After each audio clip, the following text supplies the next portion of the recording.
नमस्कार। आज आपण बिना कांदा लसूण मसाल्याचं वाटण पाहतोय। त्यासाठी एका कढईत 2 चमचे तेल गरम करायचं।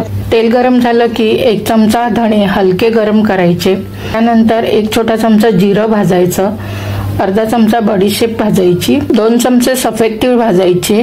हे सगळं खरपूस मिनिटभर परतून घ्यायचं। नंतर 2 इंच आलं आणि थोडं कढीपत्ता भाजायचा। त्यात 2 चमचे सुकं खोबरं भाजायचं। मसाल्याला स्वाद येण्यासाठी थोडी कसुरी मेथी घालायची।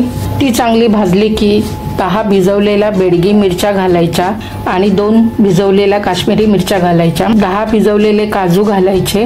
थोडंसं परतून झालं की मुठभर कोथिंबीर घालायची। कोथिंबीर छान परतून घ्यायची। नंतर हे सर्व 2-3 मिनिटं परतून घ्यायचं। 5 कापलेले टोमॅटो घालायचे, ते मिनिटभर परतायचे। वर चवीप्रमाणे मीठ घालायचं आणि 2 ते 3 मिनिट परतून घ्यायचे। त्यानंतर झाकण लावून मंद आचेवर 4 ते 5 मिनिट शिजवायचं। 5 मिनिटांनी गॅस बंद करून हे मिश्रण थंड करून मिक्सरला पाणी न घालता वाटून घ्यायचे। आता हे वाटण जास्त दिवस टिकवण्यासाठी एक चांगली फोडणी करायची। त्यासाठी 3 ते 4 चमचे तेल घालायचं। त्यात पाव चमचा हिंग घालायचा, अर्धा चमचा हळद आणि 2 चमचे घरातला कुठलाही तिखट मसाला घालायचा आणि मंद आचेवर छान परतून घ्यायचं।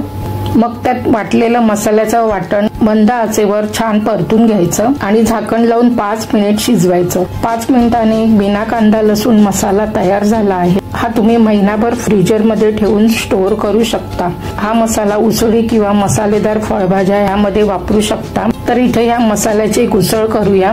त्यासाठी 2 चमचे तेल गरम करून त्यात पाव चमचा जिरं घालायचं। त्यात उकडलेले काळे वाटाणे छानसर परतून घेतले। नंतर त्यात चमचाभर तयार मसाल्याचं वाटण परतून घेतलं। वर थोडं मसाल्याचं पाणी घातलं आणि मीठ घालून वर झाकण लावून 5 मिनिट शिजवलं तर बघू शकता आता बिना कांदा लसूण वाटणाची झटपट सात्विक उसळ तयार झाली आहे। तुम्ही सुद्धा अशा प्रकारे बिना कांदा लसूण मसाला घरी तयार करा। रेसिपी आवडली तर सबस्क्राइब करा।